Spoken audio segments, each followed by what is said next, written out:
Very good evening to you. Welcome to the West Ham Boys Friday Night Live. You know, I do them when I can, not that often, but you know, I've got a guest on tonight who I found on. Well, I didn't find him. It's someone on TikTok. I kind of tried TikTok, and I can't. It must be my age because I can't do it. But this guy that I'm going to bring on tonight is excellent at it. You know, and I've watched some of his clips, and I have to admit, you know, the sort of presentation he does is superb. So I'm going to bring him on. We're going to have a bit of a chinwag about West Ham. As you know, for those of you who've watched the Friday Night Live, there's no script, unlike the Monday show where I've got to write everything down. Otherwise, I'm going to forget half the things I wanted to discuss. Tonight is just the chinwag. We're going to talk of all things West Ham. Of course, there's going to be things like, you know, David Moyes and his contract, Tim Steidten and the project, the under-21s, you know, the academy, you know, and whether we're ever going to see any of the academy breakthrough into the first team. And of course, we'll have a little bit of a preview about the game coming up on Sunday, the 3 in a row that we're going to get against Arsenal. So before I say hello to my guests, let's just go into the chat and see who's here. Epic, how are you, mate? I hope you're well. Thank you for joining. Just nudged the mic. So let's make sure I didn't knock it off. No, that's good. Good evening, Sean. How are you? On time? Exactly, mate. See? Forget all about that usual. Or Steve, on time for a change. Good evening to you, James. I hope you're well. Richard, how are you, mate? No, I've not. I've been drinking this stuff. Oh, word of advice. Never drink anything but spice rum. You know, when anyone gives you a bottle that isn't spiced, just politely turn it down, because I've had this rum tonight, this dark rum, and it's pretty shit. So if you want my word of advice, never drink anything else apart from spice rum. Good evening, James. I hope you're well. Mark, how are you, mate? Good to see you. Toha, how are you, mate? I hope you're well. No, see, you're all wrong. Lee, how are you? People are going to turn up in about half an hour and wonder why the show's about to end. But there you go. That's their fault for coming on late. Steve, how are you, mate? I hope you're well. Yeah, they did, unfortunately. I won't lie. I thought that was going to be a nailed on. You know, West Ham second in the league and Chelsea was something like 12th, I think. And we lost 2-0 tonight. So unlucky for them. Toha, I dropped into the under-21 game. So no stuff. There you go. You knew. Flemmer, how are you, mate? Okay, let's get the guest on. I'll introduce him. Good evening to you, Alex. How are you, mate? I'm good. Thank you very much. Thanks for having me on. A pleasure. Absolute pleasure. So, Alex, tell us a little bit about you and what you do on TikTok and how we can find you. West Ham fan 86 on TikTok. I just took West Ham genuinely. You know, I season ticket holder, have been now for 13 years. Supported West Ham all my life, 30 odd years, and yeah, I just love talking about West Ham. So yeah, I'll talk about West Ham, a little bit of Premier League stuff here and there, just stuff that goes on in football. But you know, I do match reviews, match previews, and things like that. Yeah, just generally talk West Ham on TikTok, and yeah, so and you do it really well. And congrats to you, because you got something like 10,000 subscribers, which is twice as many as I've got. So no, that's excellent. Well done. I think it's this. I do think it's genuinely easier to probably get the following on TikTok than on YouTube. I think YouTube is definitely a lot harder. I'll give you that tenner later on, mate. Thanks for that. So let's get on with it. Let's talk about the big subject at the moment, which doesn't seem to want to go away.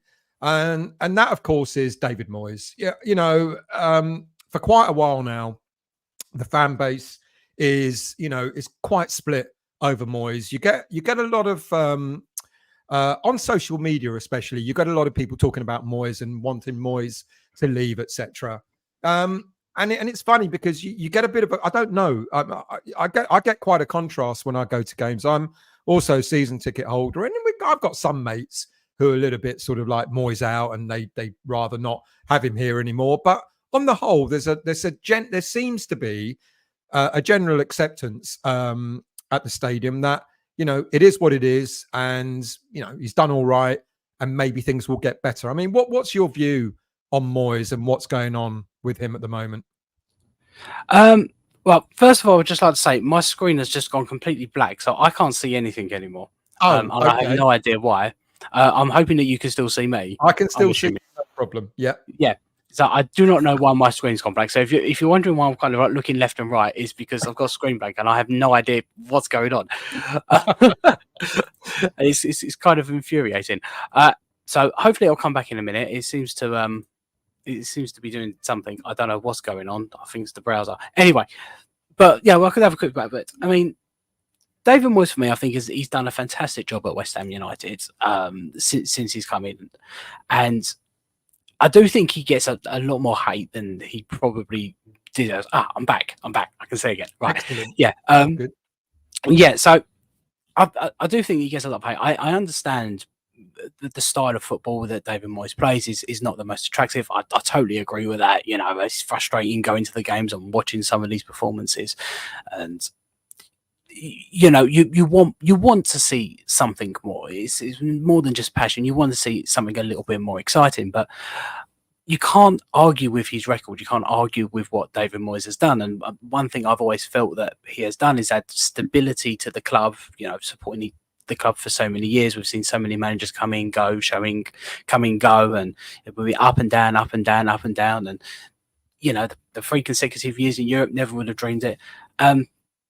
But in regards to like him getting a new deal, I honestly do kind of like sit on the fence at the moment because I am a Moyes supporter, but at the same time, yeah, I don't know if he's the right man to progress us forward into the future, and that's where I kind of sitting on the fence at the moment. I think if he does get us into Europe again, I think I'll be more open to him getting a new contract, but it is still that kind of like that way of the way of playing, but yeah, it's that juggling act. It's like, do you want to see exciting football, or do you want to see success, or do you want to see both? Because I don't know, sometimes they don't come in hand, but obviously we would like it. But he's definitely raised expectations at the club where, you know, what he's doing is apparently not enough for a lot of fans, and he has done that. He has raised those expectations, so he deserves respect.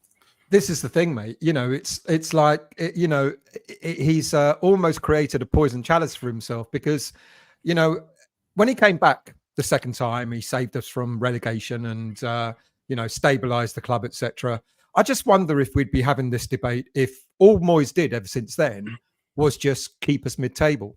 You know, the fact that he's actually raised those expectations, you know, I tried to put myself in Moyes' shoes, and I would sort of ask myself, I might as well just kept us mid-table.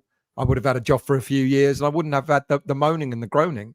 You know, do you think the fact that he's brought that success, it's almost like, you know, he's made his own noose to tie around his neck? You know, because if we were just mid-table, would we be having these conversations about taking us to the next level and so on? Yeah, because we had Sam Allardyce. And we had Sam Allardyce, didn't we? And he was playing, I'd say, similar football to David Moyes, but I would always argue that David Moyes' football does have a little bit of an edge on Sam Allardyce's. You know, he has a little bit more of a plan. When Allardyce sat back in a game and defended, that is literally what he did, and just booted the ball forward all the time. Like that was his only goal. David Moyes tried to do a little bit more than that, but yeah, that was the argument with Sam Allardyce. No one really kind of wanted him to continue as manager. We wanted another manager that could push us to the next level. He'd got us back into the Premier League. He had secured it. He secured those mid-table finishes to secure our Premier League status. And then we thought, right, okay, time to move on. I think we knew that we were going to move to the London Stadium as well. So, you know, we wanted a new manager to take us into the London Stadium era. So is it definitely? I think this still would definitely be an argument if we were mid-table because of the style of football. But I think it probably would be worse. It would be more David Moyes out if we were mid-table. I think the fact that he's got us this European success and the consistency in Europe, he has a lot more supporters than he would have done if we were mid-table. Sure. Yeah. Good point. It's a good point. So when it comes to the contract, I mean, I try and find out as much information as possible, and my understanding is from the news I got last night is that the board, and I know it's going to upset people when I'm going to say this, but the board don't understand fans' feelings about, or a lot of fans' feelings about Moyes getting a new contract. They're of the opinion of, hang on a minute, he's brought success. We're still at, near the top six, of we're in the 7th place at the moment. We're through to the last 16 of Europe, and the board itself doesn't get why the fan base is upset, or some of the fan base is upset. Do you get that from the board, or do you think they're kind of like they're only looking at, so long as we're in the Premier League, that's all that counts? Or do you understand their frustration of how the fans are feeling? Well, I mean, when we moved to the London Stadium, the promise was European football, and they have arguably delivered that. And they're kind of like, well, this is what we promised, this is what we're delivering, and we're trying to build on that. So I can probably see a little bit of frustration from their point, but at the same time, for them to offer Moyes a new contract, I think would be purely a business reason to do it, rather than any kind of an emotional attachment to it. Because business wise, it does make a lot of sense to give David Moyes a new contract, because he has given us that stability, and he has brought in regular money, and he's raised expectations as a club. We say he's raised the can't think of the word, but the stature of the club as well. He has helped towards that. So from a business point of view, it does make a lot of sense to offer David Moyes a new contract. But from a fan's point of view, there is a lot more. So I think from the fans, it's like they're looking at the board and thinking, well, you're not listening to us, how we feel about it, because you're just looking at it from a business point of view rather than a fan's point of view. And the whole idea with David Sullivan and David Godwin is that that they were local to, they were East Ends, that fans, that's where the argument comes in. But yeah, I think I can understand frustrations on both sides, where they're probably looking at it and thinking, we've delivered what we promised when we moved into this London Stadium. We're trying to build on that, and they may think that Moyes is the right man, they may not. This question from Mark is an interesting one, because I kind of questioned it myself as well. I know, the aspiration is always to get, any team that's in the Premier League is always to get into the Champions League. Of course, we'd all love that.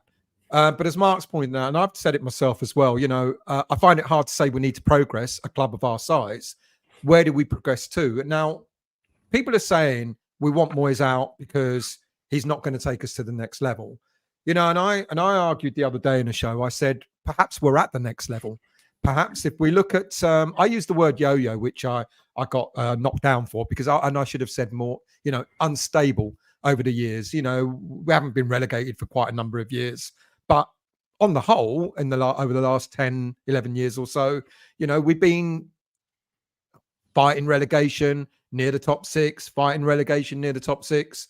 And to actually have stabilised over the last few years, okay, I still think last season was a blip when we fought relegation. There was a lot of reasons for that. But aren't we at that next level at the moment? Isn't West Ham, instead of, 1 minute we're fighting relegation, next minute we're trying to aspire to mid-table, top table, etc. Isn't this the next level for us? Or am I thinking too small? Should I be thinking, Champions League? Compared to where we were when David Moyes took over, then yes, we are most definitely at the next level. We've definitely moved up, because, if we looked at under Slaven Bilic, when we did qualify for Europe 2 years in a row, and then we didn't even make it through the qualifiers, we've now gone from that to not only getting to the semi-finals of a Europa League, but winning a European competition, and for the 3rd consecutive season have finished top of our group in a European competition and through to the knockouts. So we've definitely moved up to the next level. And I think there is an element of people also want things to happen as quick as possible sometimes. And yeah, I think it's because we've been so close over the last few years of looking like we could break into that top 4 and get Champions League football. And it's been decisions on the board, and maybe decisions that Moyes has made, that has meant that we've just fallen short. Then maybe some people were thinking we probably could have progressed further. We could have moved up to that next level and been in the Champions League. But yeah, to argue what the next level is, well, the next level is competing in the Champions League year in, year out. But that's top 4, that's top 5, and that is extraordinarily difficult to get in consistently every season for any team. Because you look at Chelsea, you look at Tottenham. They didn't do it last season, and then you're talking about big money, aren't you? You're talking about then you're talking about next level is never likely to happen under the current owners, whoever the manager may be. We can get the best manager in the world. It won't necessarily, help us to aspire to achieving Champions League, being next level. So the money does. I mean, someone said about Man City. Shaky said. Same could have been said about Man City. Where were they before the money rolled in? Now, of course, we hear that, even if we get bought out by a rich Qatari or whatever, FFP is going to knock us down a peg or two. So even if the Man Cities of this world and the Liverpools and the Arsenals and whoever else has managed to sort of get themselves to the next level before FFP have actually got any teeth. Now, even if we do get a rich owner, we're still going to be sort of knocked back, aren't we? Yeah. There's a lot of there's a lot of people that say, the top 4, the top 6, the top teams in the Premier League are always going to be protected in one way or another. So even if we do get new owners and a new manager, is Champions League? I'm not saying it's not achievable, but is it realistic, or is this a very long-term project? Well, I think. I mean, going back to the whole Man City thing, yeah, they were the last club to be able to do what they want to do, because you've had Newcastle, they've had the takeover, and you can see that now they're struggling with the FFP. And what's been made very clear now is that if you want to progress, if you want to become a bigger club, you've got to do it slowly. You've got to build your brand. You've got to build the business. You've got to raise the stature of the club to slowly bring in more and more money over the years. And so it's a very slow progress to be able to do it. And the problem is that you've got the top 6, you've got the big 6 clubs that are already earning those kind of that kind of money, and you can continue earning more and more, but you earn more and more, they just earn more and more. It's like the gap barely closes between the big 6 in the Premier League and the rest. And West Ham have definitely built ourselves up and have become more of a financial kind of power kind of way in the Premier League compared to the remaining 14 clubs. We've definitely become bigger like that, but closing the gap on that top 6 is a near impossible job unless you have a big takeover and no FFP, which is not the case anymore. So yeah, FFP definitely does keep the big 6, but I think what West Ham are doing at the moment, what they're trying to do is they're trying to do it the right way. They're trying to build up, the stature of the club, but it's very difficult, like it is for every other club. So we may have like the odd season where we may be able to break into the top 4, or maybe do a Leicester. That'll happen again maybe one day. I'm not saying it's gonna be West Ham, but it could. But to do it on a regular basis, year in, year out, that's very difficult, because you need to be doing it year in, year out to be able to earn the money to keep on doing it year in, year out. So even if we do it once, it's no guarantee we're going to do it again. Just look at Newcastle, who are in it this year, struggling a little bit at the moment. Exactly. That's a really good point. Let's talk about the transfer window, because it kind of follows on, spending money, getting to the next level, etc. It was a pretty poor transfer window. I think we were all hoping that we were going to get a lot more than we did. I believe, I don't know if this is correct, that Pablo Fornal scored tonight. He did. I saw the goal. I saw the goal on Twitter. It was a nice finish as well. Okay, there you go. Have we? Let's start off with a player that we got in. David Moyes and the rest of the backroom staff at West Ham, even Tim Steidten, have suggested that bringing in Calvin Phillips is going to have the same sort of level of impact as Jesse Lingard did a couple of seasons ago, for completely different reasons. We're not expecting him to go out and play on the left before anyone starts thinking I'm gone completely mad. But Can you see that happening? Can you see someone like Calvin? Because I did a show about Phillips and what he might be able to bring to West Ham. So long as he plays in the same way as he did for Leeds United in the last season that he was there. And what do you think of that signing? Do you think, we'll get on to who's left in a moment, but do you think it's a good signing to bring to West Ham? Or was it really not the signing that we needed at this moment in time? I mean, it's definitely a signing that I think could improve us, because in that midfield area, when we don't have Paquetá, we don't have Alvarez as well. We do struggle to hold on to the ball, and he would provide good cover for Alvarez, but also he's good at holding on to the ball. He can run with it, he can pass it, which is probably a little bit more than what Souček can do in the middle of the field. Souček's strengths lay in either box, really, not so much in that kind of creative part of the field in the middle.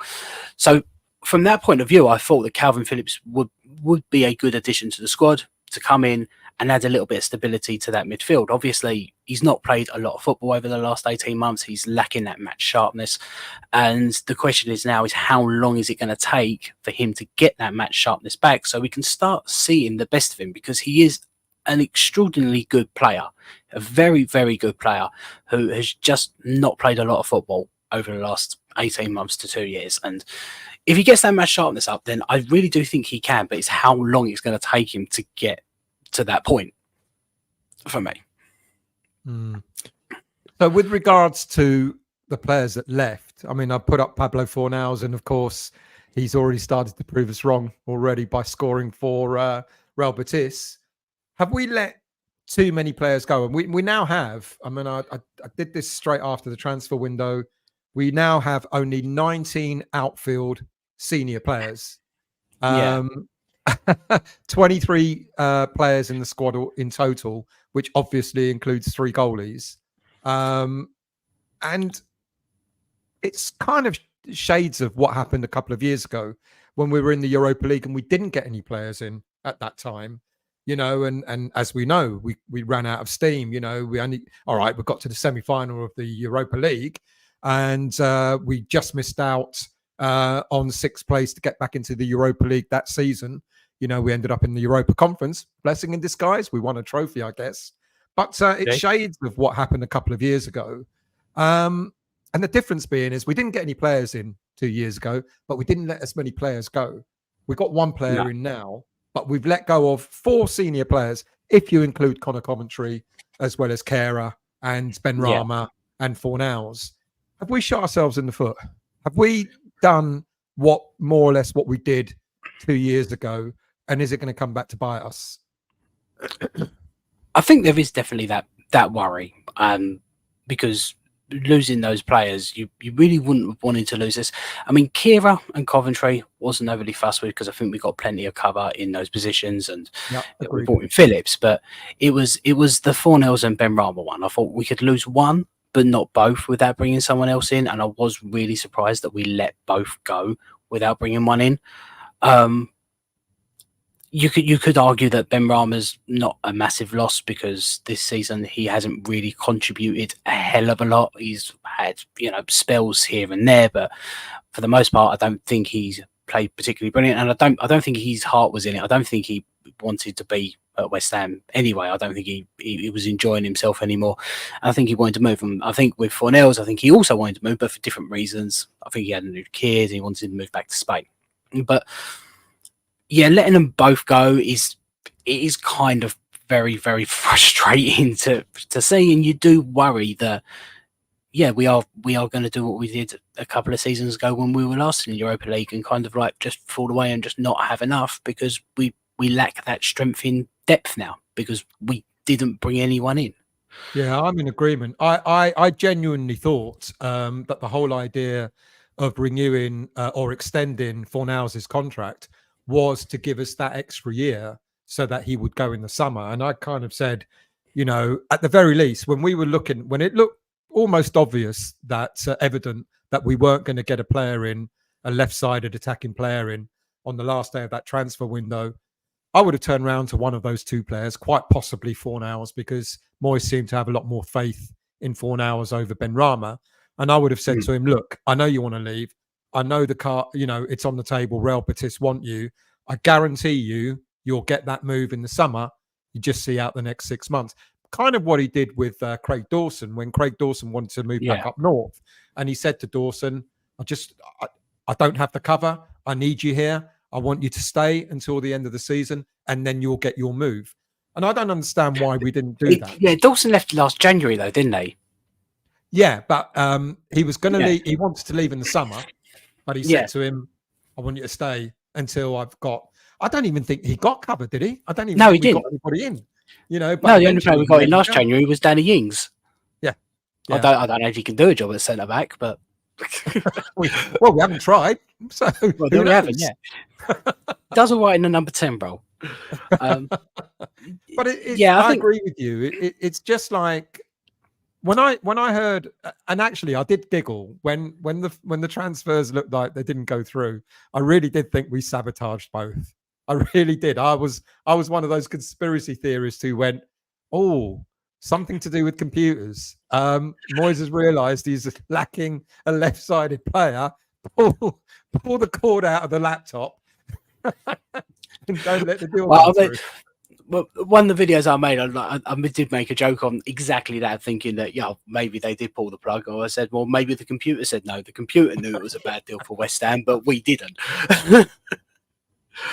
So, yeah, I don't know. It did all look very suspicious at the time, but they both ended up going through. FIFA got involved, and they both ended up leaving. And we're left with what we got now, and we just kind of got to deal with it and go forward. But if we can keep everyone fit, then it's not a massive issue, but it's that worry if we do get a lot of injuries. That is the only concern. That's the thing. Yeah, I totally agree. If everyone stays fit from this moment on, it may not matter, because we've got, I'm including David Moyes in that 19. Even take him out, even with 18 decent footballers, it could be done. But you're absolutely right. It's down to whether we keep them fit. And that sort of takes me on to the project.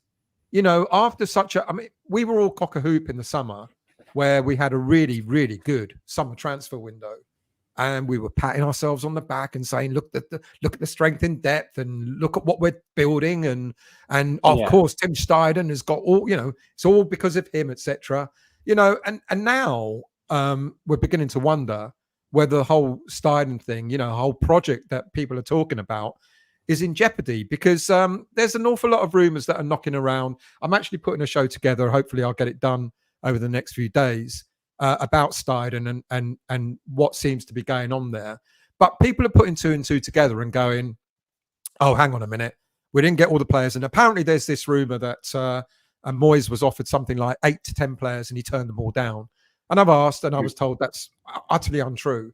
That's not the case. But people will obviously ask, does this undermine Tim Steidten? We heard about the whole thing with Ibrahim Osman. I still think that's an odd one, to be quite honest with you. Yeah. Whether we really needed a player like that, probably he might turn out to be an amazing prospect for Brighton if that deal gets ratified between now and summer transfer window. But people are now questioning whether the whole Steidten project is under jeopardy, and he's frustrated because Moyes is not listening and the board have undermined him because of Ibrahim Osman, etc. Do you think that's in jeopardy? Because I'm reading stuff that suggests it is, and then I'm reading a lot of stuff that suggests, well, that's nowhere near the truth. Well, I mean, first of all, we can't always believe absolutely. I mean, we had it all in the summer as well, didn't we? That, Steidten and Moyes were at loggerheads a lot of the time. They didn't get on with each other. They were disagreeing all the times. And, and that's why we weren't making any transfers. And then suddenly, we get Alvarez in, we get Kudus in, we get Mavropanos in, we get Ward-Prowse in. It's like, oh, suddenly, it's all forgotten. And then the same rumours pop up again when we're not getting any deals done in January. I don't think that January was our priority. I don't think that was Tim's priority. I reckon the targets that we went after were probably identified beforehand, and he was just going on and doing his job, and he would be there to finalize any kind of negotiations. And I think we identified the targets, and then we went all in on those targets, and then they didn't work out. And they didn't work out for various reasons. Turns out that probably very complicated deals to get done. But then you have to ask the question, was no due diligence done on these deals? Did we not know that they weren't going to be awkward deals? So I do think that Steidten has got a project at West Ham, and I think we're more likely to see it in the summer when I think there's going to be more funds available. I think they wanted to make sure that we brought someone in the window that would aid us, and I think Moyes was offered a couple of things. It was like Brozier as well, that ended up going to Fulham. Moyes was a big fan of him a couple of years ago, but he's kind of gone off him a little bit. And we know that Moyes is very picky when it comes to the players. They've got to have that right work ethic. You know, they've got to be the right size, and they've got to be able to do the things and work the way he wants to work. And for the most part, he does pick the right players, but it does mean that he divers. So he gets that kind of like divering day from. So I think there might be some disagreements between Steidten and Moyes, 100%. But I don't think Steidten would have come into the job thinking that any manager would be 100% behind all the suggestions that he would put forward. I mean, that's just exactly unrealistic to think. So, and I don't think he would have signed either if he hadn't talked to David Moyes and they had worked. Absolutely. You know, it never would have happened if they knew there was going to be problems, because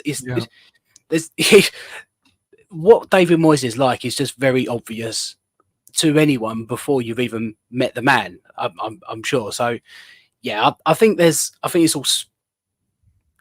I don't think there's a whole amount of truth to it, but obviously the links to Liverpool with what's going on with Klopp and everything, that is concerning. That's an interesting one. I mean, first of all, Mark's comment here about Steidten talking about Phillips shows that Moyes and Steidten are working together, because Steidten's talked Phillips up.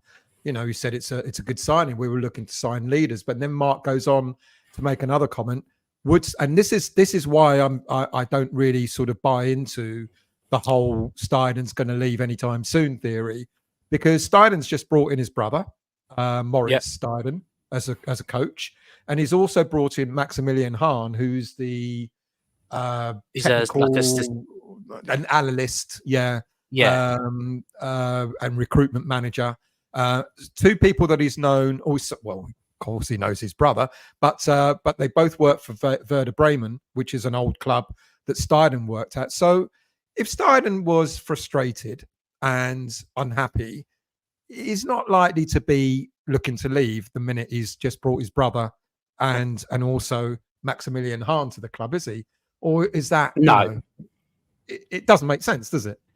No, it doesn't. And I do think that some of these stories are probably brought up by people that either don't like the owners or don't like the manager or don't like both. And maybe sometimes people read a little bit too much into it and they put 2 and 2 together and get 7. That's what I feel. It feels like that's the way it goes sometimes. So, I mean, a lot of these reports, I try not to take a huge amount of notice to them, because especially like if you see them on Twitter and X, that's where you see a lot of these things, and you know, you can post anything on there and say absolutely anything, and it can get believed by thousands and thousands of people.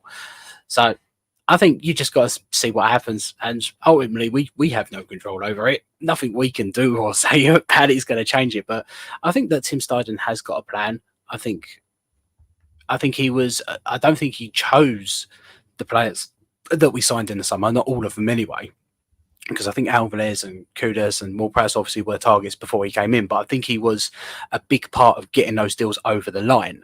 I do think he played a massive part in that. So I think he has got a project. I think we'll see more of it in the summer, I feel. And I do think that a lot of it is going to depend on whether David Moyes stays or goes as well, which this is still a little up in the air. This Steidten everyone's calling it the Steidten project. Even I've done it. You know, there's certainly a project going on. Would it be too wacky to suggest that it's a project that involves both Steidten and Moyes? Has it got to be one or the other? I don't think he would have been employed without Moyes having a say. Even though David Sullivan obviously has the last say on it, he would have. I do feel like he would have spoken to Moyes about it. You know, you hear reports and you see pictures a lot of them talking with each other a lot before games and things like that. So they obviously get on. They actually have, you know, they talk to each other a lot. So yeah, it could be the Steidten projects. Yeah, it's the Steidten and Moyes projects. It's the new West Ham project. I don't know, but yeah. Because Steidten certainly brought something different that Moyes probably doesn't have, and that is, you know, he's being called the Pearl Diver because he unearths, you know, raw talent that turn out to be superstars, etc., etc. And that's not something that we can liken to David Moyes. But at the same time, would you argue that Steidten is also learning from Moyes? You know, Premier League is new to Steidten. It's not necessarily an easy league to buy players for, to compete at the top level. Maybe they're both learning from each other. I mean, when we're always focused on the negative side of it, you know, and saying, well, of course, it's never going to work. They've got two different philosophies. They can't work together because Steinen's going that way, Moyes is going that way. Could it be that the two different philosophies actually can become the project itself? You know, Steidten, I was really surprised when Steidten talked about Calvin Phillips in the manner that he did. You know, he didn't have to. He talked an awful lot about Alvarez and what a leader he is, and how you know, amazed he is that, you know, that he's hit the ground running at West Ham in the Premier League, Alvarez. But I wouldn't have expected him to sort of sing the praises of Calvin Phillips in the way he has, and he didn't have to, did he? He didn't. No, I don't think he had to, but I think it does show that he probably did play a part in getting that deal done. Whether he was a suggestion, I don't know. We know that Moyes was a fan for a very, very long time. Maybe he was just in agreement and thought, yeah, no, that is a good deal. But with regards to them learning of each other, yeah, I mean, I said when he came in, it's going to be him bringing in players very different in the Premier League, because you can have players that play fantastic in Spain or Italy or Holland, so to speak, and then they come to the Premier League and they just can't do it. They just can't handle the pace. They can't handle the way that the Premier League is, and they just don't do it. But then they'll go back abroad and be fantastic again. And so I think there is a little bit of hesitancy there, where Steiden's targets he has to take in a lot more feedback from Moyes, because obviously Moyes does know the Premier League very, very well, and Moyes has his ideas and Steidten has his, and that's why I think they work together really well. And it's probably a learning experience for both, as you say, where they are learning off each other. And I know, you know, those who are adamant Moyes out ain't going to like hearing that, but you know, it could actually be, rather than it being a collision, it could actually be something that will probably help both people to progress for West Ham. Of course, we've still got to address the whole issue of the way we play. You know, as people know who watch my shows regularly, all right, I'm backing Moyes. I will back Moyes. I've always said I'll back any manager that's currently in that hot seat. But they're not. It's not that they're not open to criticism. They absolutely are. You know, if the team hasn't played well, ironically, I said, you know, in the review I did against Man United, we actually played well and lost. Whereas the few games before that, we played crap and got results. You know, but that's the irony of football. But I think you're right. I think they could learn of each other, and I know those who are vehemently Moyes out ain't going to like that. But Steidten may bring players in that will. I mean, you look at Alvarez. I'm really glad we got him. I think he's probably our most important signing of the summer. When we lost Declan Rice at the end of last season, I was saying if there's any position that we needed, this is before I knew anything about Alvarez, if there was any position that we needed, it had to be a defensive-minded midfielder, because I think he's transformed the way we played. And people will argue, well, if it was down to Moyes, it wouldn't. It would have been McTominay rather than Alvarez. So maybe he is listening. Maybe he is open to suggestions. Yes, he's got his parameters, but maybe he might be willing. You know, I think Steidten has proved that he's able to bring in quite decent players, and bringing in Kudus and bringing in Alvarez is proof of that. So, yeah, I think Moyes has got something to learn from Steidten and vice versa, and it can only bode well for West Ham. I mean, let's go back to the top issue about Moyes getting a new contract. Now, I keep being told, despite the noise that's out there, Moyes will be offered a new contract. Will if he gets a new contract, that's going to keep the the Moyes out, sort of I don't know what you want to call it, the bandwagon or whatever. Yeah. That's going to keep going. How will Moyes be able to overcome that if he's given a new contract? Is it just the style of play? Is it beyond that? Is it more than just the style of play, or is that all it is at the moment? See, I mean, for me, the most frustrating thing about a lot of the performances I see on the pitch from West Ham is, I don't know, it's a lack of drive. They don't seem to be putting in those passionate performances where they're given 100%. And that's the first thing I want to see from a West Ham side when they play. And I put a lot of that on the players because they are the ones ultimately on the field. But you have to argue, like, Moyes does have a responsibility to get them motivated in the first place. You know, is that part of it? Is he saying to them? I mean, it's just an out there theory that I say. Is he saying to the players, well, we don't need to play in the top of our game. Like, let's play in second gear. Let's try and conserve our energy because we've got a big game coming up next week. You know, we don't want to overdo it. We don't want to burn out too early. And I honestly, I would not be surprised if Moyes says something like that, you know, trying to prepare to, you know, keep our season going for as long as possible without burnout.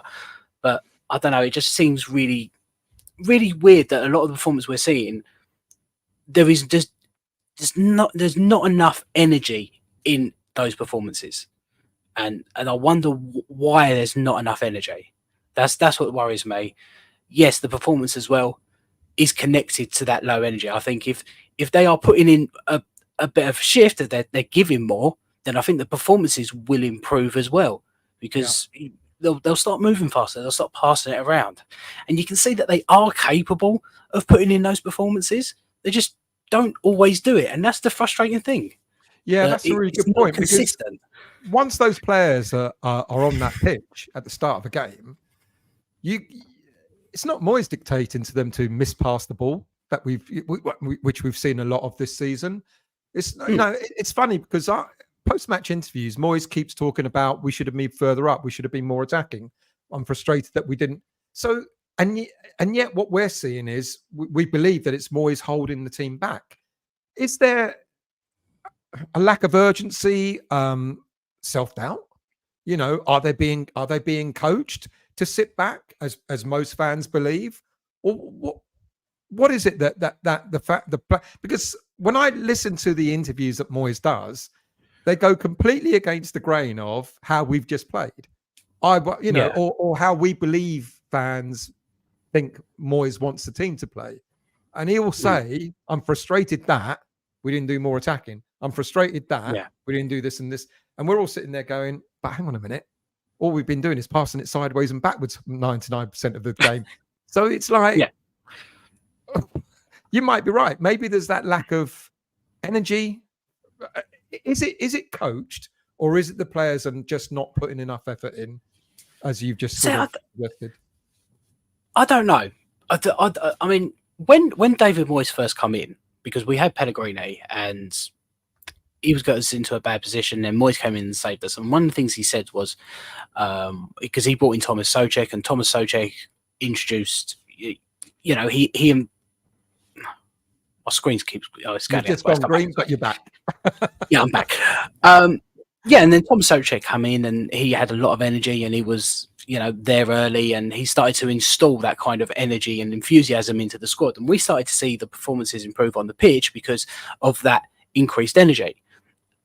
And then we got into Europe then we played the next season, brilliant season, end up finishing 6th. Then we got into Europe and we started playing that way in the first half of the season. Then in the second half of the season, it started to drop. The energy started to drop. And I wonder, was that, you know, burnout because we didn't bring anyone in that January, which we talked about earlier. And then last season, we saw the lackluster performances in the league again. And it's that same kind of mentality where there wasn't a lot of urgency in the squad. They were all very lackluster performances, as in it didn't seem like the players were always given 100%. But then as the season went on, we started to get better performances, and we started to pull our way up the league. We got to the final, we won the final.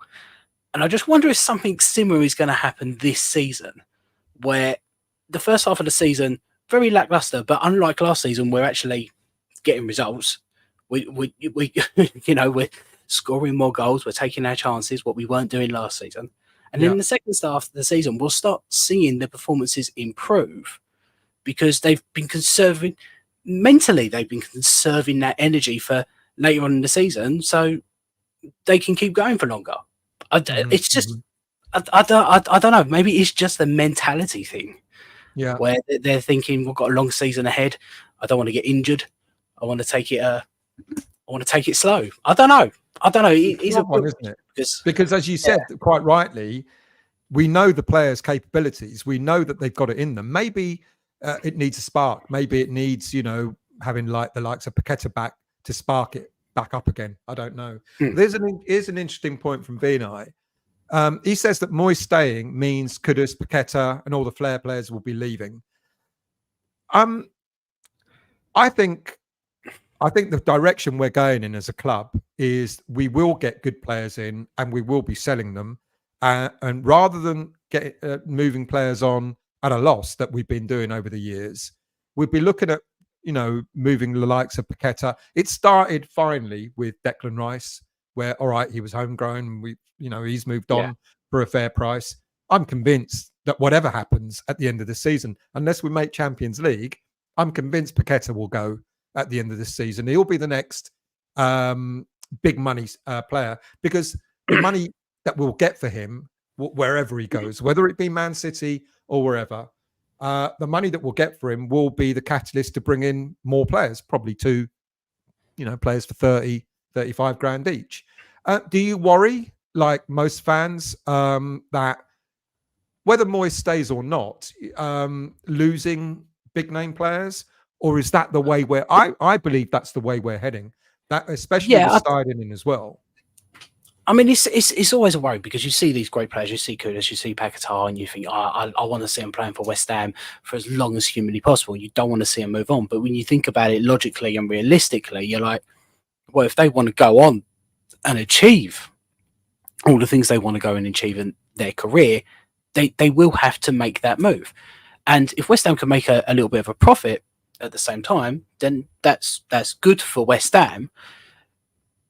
But it kind of does also mean that you will be stuck in that in that stage of where we are now, where you get in a player really good, really great signing.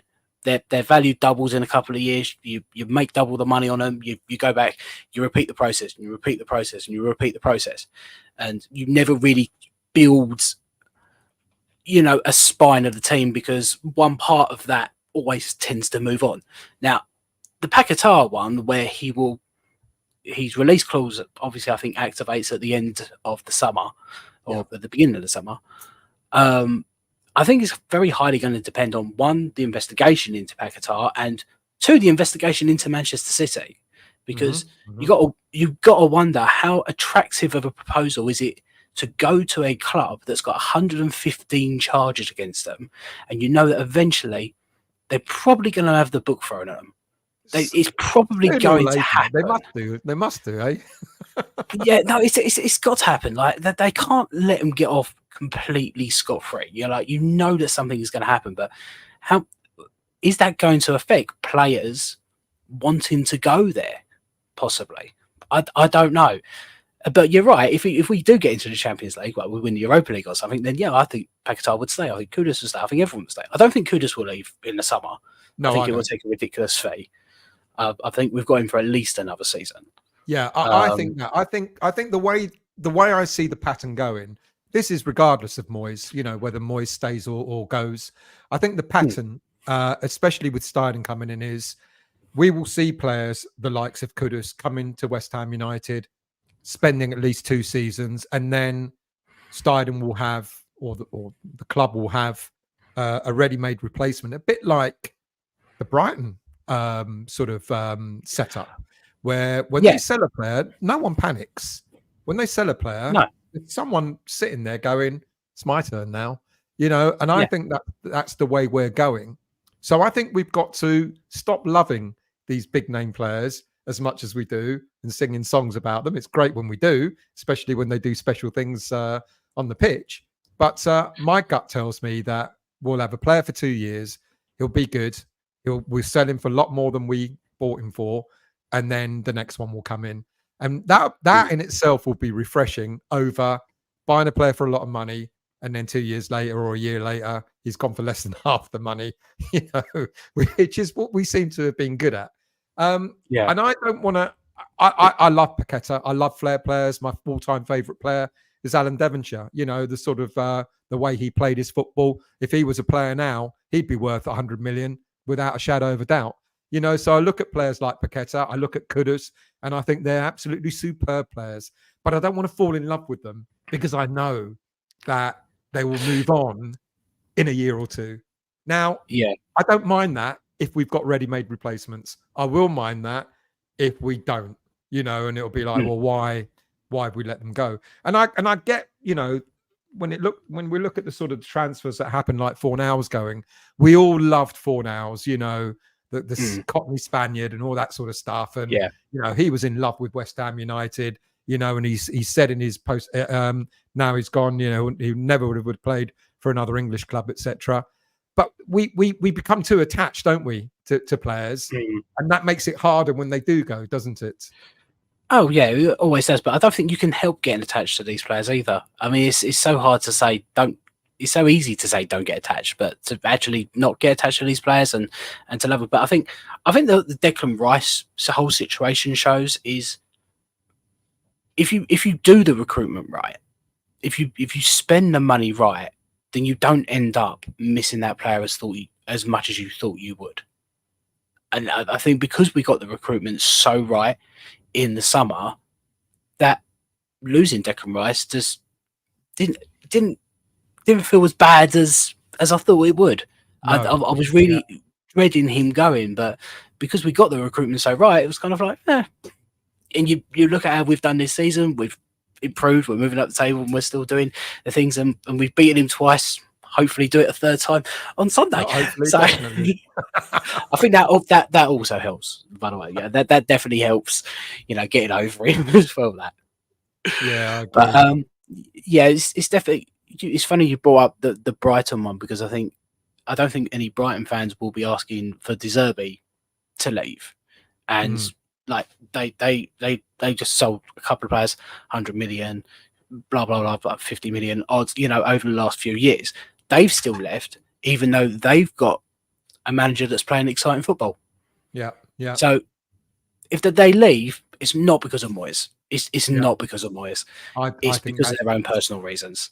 James, I didn't mean that we should be a feeder club for the top 6. What I sort of suggested is, of course, when a player leaves West Ham United, he should be leaving for a bigger club. That's not what I want.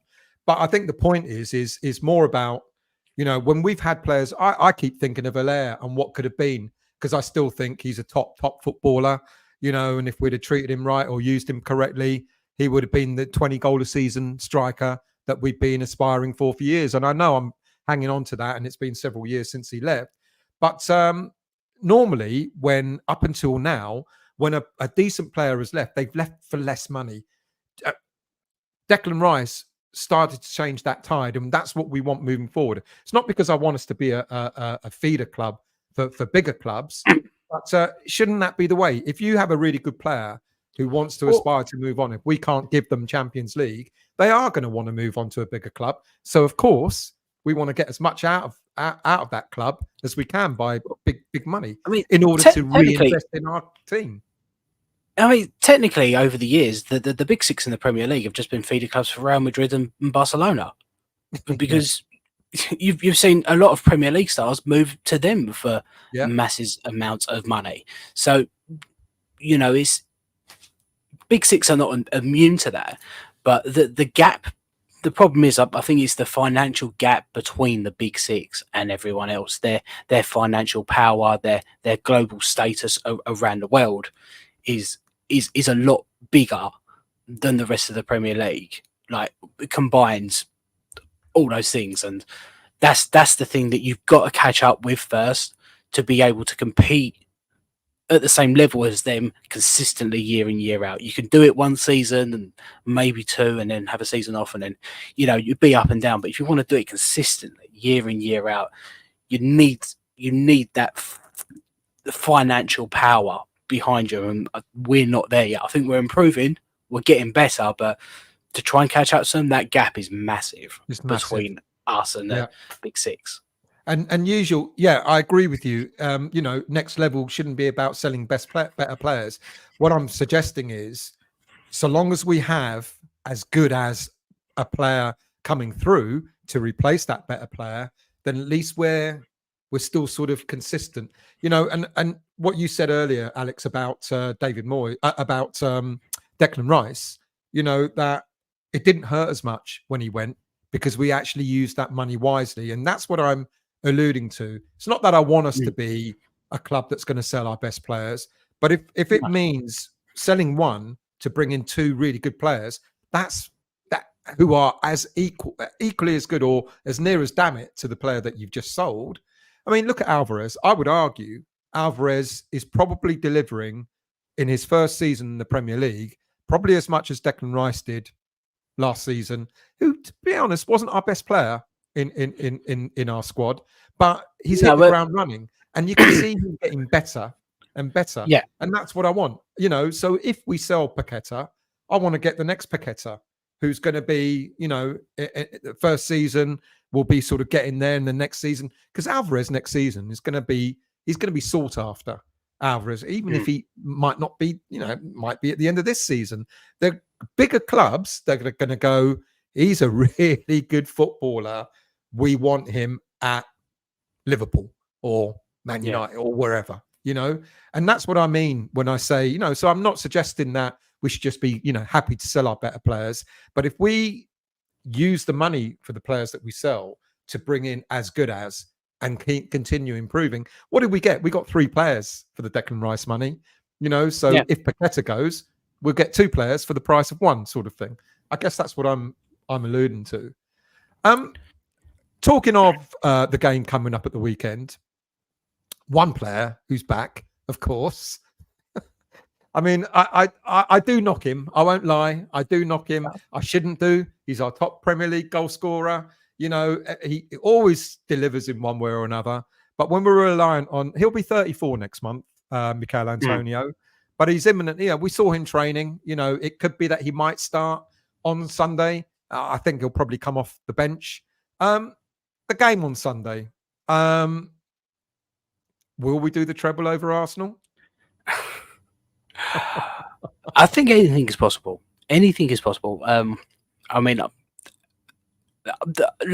before the last game, I had no hope. I did not think that we would get a result against Arsenal at the Emirates. I didn't think it was going to happen. With terrible record, Moyes has got a terrible record there in the Premier League, so I didn't think it would happen. So I was pleasantly surprised. I wasn't surprised about our win at home in the cup. I wasn't surprised about that. I definitely was a little bit surprised by our win away. And when it comes to this game, it's like you look at some of the results over the last few years. I mean, we drew against them last season, didn't we? 2-1. We've had some up and down results against them at home, and I think we are capable of it. We always tend to up our game in these games, and I think the real question is one, have Arsenal learned from the last 2 games, learn what they did wrong, and learn how to do better? Because obviously, I think Manchester United kind of studied us a little bit and knew how to play to, kind of frustrate us a little bit, even though we didn't take our chances. We did play well. They played us on the counter. Now, I can't see Arsenal playing us on the counter attack. Then they're not that kind of team. Yeah. But they'd definitely be more up for it, I feel. I don't think the players will not want to lose against West Ham three games in a row. The fans definitely don't, and I know a lot of Arsenal fans that come onto my TikTok page really don't want it either. But I mean, we'd love it. But I think it's one of those games like we could lose it 3-0, we could win it 2-0, or we could draw it 3-0. The point you just made about Arsenal not wanting to lose the third game against us in the same season is probably why I'm thinking they're going to lose, because they're going to be so determined to go at us. It's going to leave gaps. I think Moyes is going to play the classic count. Listen, the first thing is we're not going to get more than 30% of the ball. I can tell you all that now. So whoever watches the game, whether you're at the stadium or watching it on TV, I guarantee you, I'll be damn. I mean, I was surprised when we had 49% possession away at Old Trafford last week. I was looking at the stats and thinking someone's made an error here. But actually, we did have a lot of the game. We're not going to have that. We had 21 shots. We had 20 odd shots. We had 20 odd shots. Yeah, just couldn't put the bloody things away. But I guarantee against Arsenal, if we get 30% or more, I'll be like, wow, that's impressive. So we're not going to have a lot. If we get 30%, if we get 30% or more possession, we lose the game. Exactly. Possession isn't everything. It's what you do with it, isn't it? That's the bottom line.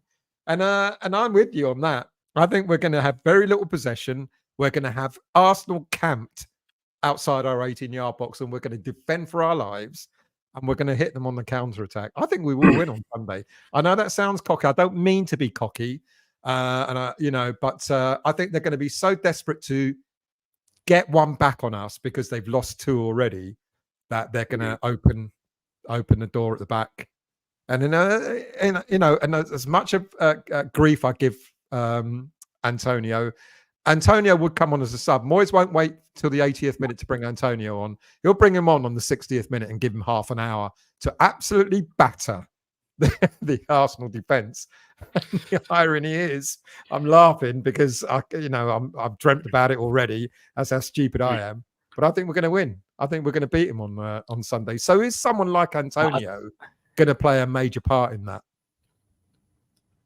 I don't know if he'll play a major part in a win over Arsenal on Sunday. I think he may play a part. Still not 100% if he is fit. I think Moyes was a little bit coy about it today, but I still think that he can definitely do a job for us, whether it is attacking wise or on that left wing or on that right wing even.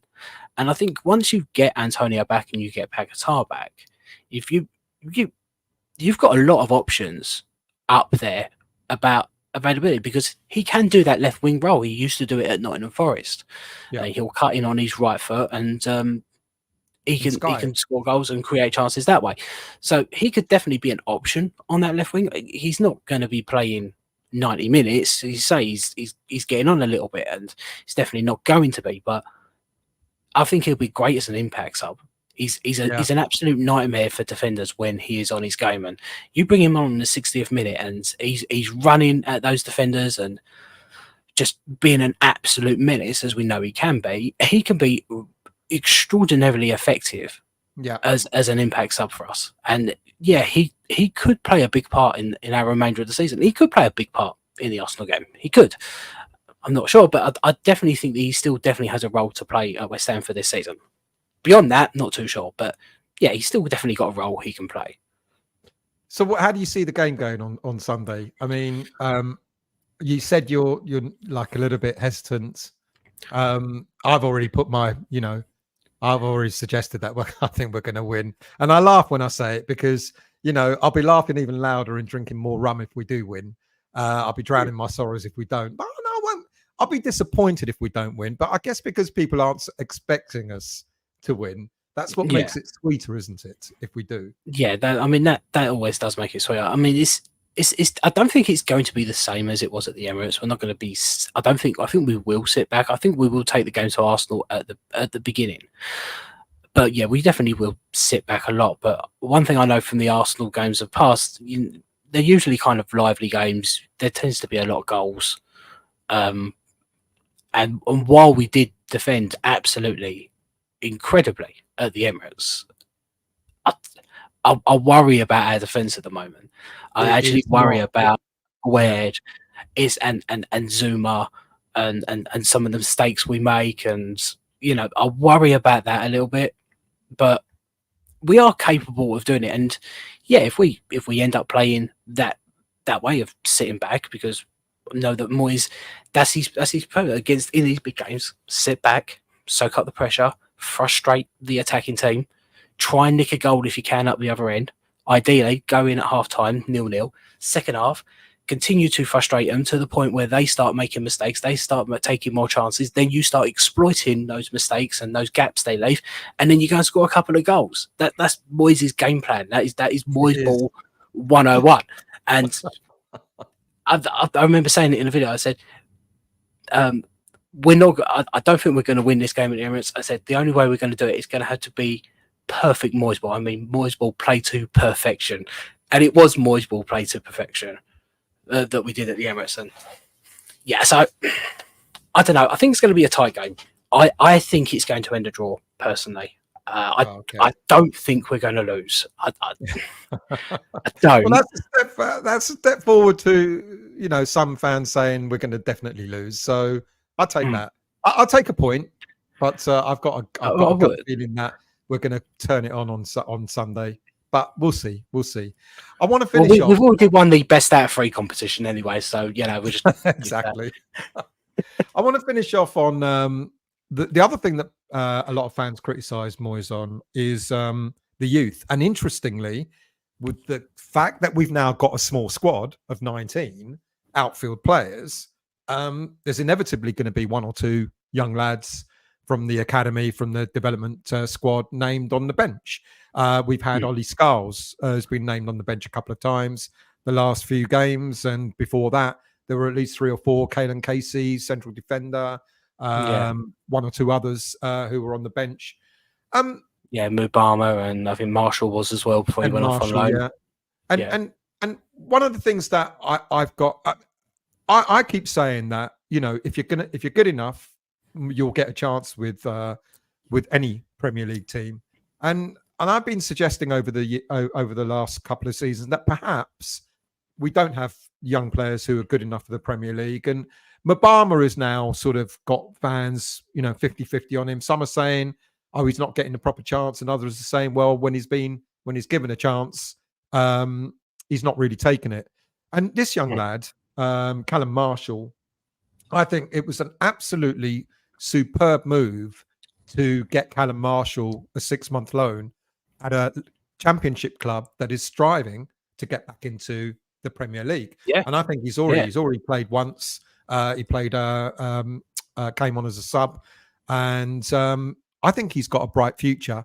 And I think if he proves over the next 6 months that he's good enough, do you see someone like him coming back in and knocking on the door for next season's squad, or will it be proven that Moyes just won't give the youth a chance? I think the argument's always been there with Moyes that if you're deemed good enough, then he will give you a chance. I think we have to remember this is the man that gave Wayne Rooney his debut at 16 years old. So if he does deem you good enough, I do think he will give you a chance. There's also the thing with the Premier League at the moment where I don't think a lot of managers give a lot of youth a huge amount of opportunity in the Premier League because of the pressures of the Premier League as well, where they're unproven. You've got to put them into a side, very unproven sometimes, and it's a risk putting them in and playing them so early, because sometimes you can thrust them into a team a little bit too early, and it wasn't their time, and it harms their career going forward. So he's got a huge amount of experience when it comes to youth players. He's been in the business now for God knows 20, 30 years now. So he knows how to handle youth players and what is best for them. I think there is definitely maybe a little bit of impatience when it comes to the youth side, a little bit of impatience when it comes to fans sometimes, because we want to see these youth players, but sometimes we know that they may not be 100% ready. When it comes to Mubama, he gets there's a lot of negativity directed towards him when he has played because he hasn't put in those greatest performances. But at the same time, you've got to remember that this guy's only 19 years old. He hasn't played a lot of first team football in the men's game. It's it's a big jump up from the development squad, from the under-21s. So maybe he wasn't ready for that step up just yet. Maybe he does need to go on loan and go and do what Callum Marshall's doing for a season and a half. I think Harry Kane wasn't playing first team regular football for Tottenham until he was in his 20s. I think it was like 2021. Yeah. And you see how he turned out. I'm not comparing Mubama to him or anything like that. I'm just saying, like, different players progress at different rates. You'll have some players that will come into a side at 17 years old and hit the ground running. And you've got others that you won't see show their full potential until they're 19, 20, 21. Because you get like that. I mean, Jared Bowen was a Hereford, then Hull. He had to work his way up. Yeah. You know, he wasn't picked out as so it's different for every single player. And I think that Moyes will give them opportunities. You've seen him give Mubama a few opportunities and other players, but this expectation that these players are going to come into our side and save us, they're the answer, is far from that. You're putting way too much pressure on these young players if that's what you're expecting from them. So, but this is not just a David Moyes thing. I think this is a thing throughout the Premier League where many Premier League managers do exactly the same thing. They don't give youth enough opportunities, but that is to do with the Premier League and the pressures of the Premier League and trying to progress and finish as high as possible and to try and progress in the competitions and achieve certain things. Those pressures, and because you spend so much money on these players bringing them in, they are always going to be preferred to start because they're the ones you've paid money for compared to the ones that you've only just developed. So, it's a timing thing sometimes and an opportunity thing. Sometimes you get the opportunity through luck. Sometimes you just got to bide your time. Tony Cottee, made his career because we had all our players injured at the time and he was called in from the youth squad, and he got his chance because of injuries, and that sometimes that's how things work out. And I agree with you. I think, and Moyes did talk about, someone mentioned in the chat, Moyes talked about, how the way the Premier League is, the competitiveness of it, he thinks that players got to be, and you just said yourself, it's not likely that a player these days is going to really sort of make a massive ongoing impact at the age of 18, 19, etc. It's quite likely they won't sort of really be able to make an impact until they're about 21. So, and I agree, I do think that it's kind of labelled on Moyes more than it is on other managers. And I guess we get frustrated because we see how good our development squad are doing in general, the under 18s and the under 21s, etc. And of course, we've grown up on homegrown players. We love a young player coming through and smashing it in the Premier League. And I've got high hopes for Callum Marshall. I think he will show that he's good enough for West Brom. I think he'll have a decent impact there for that club. And I'm hoping by that will be the test for Moyes. That will be the test. If Marshall does do really, really well, and I know someone has said in the chat, well, they play different styles, the under 21s to the senior squad, and I accept that. So it might be a bit more difficult for Marshall to fit in. But if Marshall does do it in the Championship, which is a tough league, and especially challenging for getting promotion and, probably through the playoffs, if Marshall does do it and he comes back to West Ham at the end of this season and he knocks on Moyes' door and goes, you need to at least put me in the senior squad. If Moyes doesn't do it, I would then agree with everybody, who say he doesn't give youth a chance.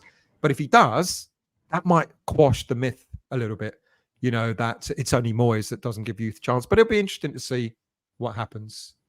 It would. We've done an hour and 15. Yeah. Really appreciate it. Is there anything else you'd like to add? No, it's great. Thanks. No, I think we've pretty much covered everything. I'm sorry, I'm just hearing in my ear that my wife is dealing with my youngest who is started crying. So, so I'm wondering, am I going to get called in a minute? So but no, it's been great. Thank you for having me on. I really do appreciate it. It's been great. Absolute pleasure. And people, whoever does TikTok, do go and find Alex at West Ham Fan 86. excellent. You know, he does snapshots, news stories, and they're really good because, you know, unlike me that wants to talk about everything and tries to cram in things in over 2 hours, Alex does the right thing. He does about 3 or 4 minutes on a particular subject. You get your information, and it's great. So, you know, well done for that, mate. You know, I think it's a really good thing that you're doing on TikTok. But thank you for coming on. It's been an absolute pleasure. No, thank you so much. I really appreciate it. Thank you. I hope you get the baby back to sleep. Yes, so do I. See you, mate. Thank you very much. All right, cheers.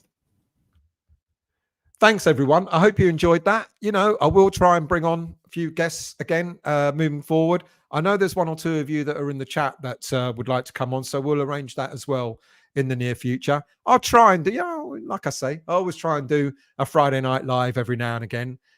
So I'll see if I can do another one in probably 3 or 4 weeks' time, something like that. I hope you've enjoyed it. Have a good weekend. You know we're going to win at the weekend because we're just going to do the treble over Arsenal and everything will be hunky-dory, won't it? And we'll wonder what all the noise is about. But anyway, have a great one, and I'll see you all very soon.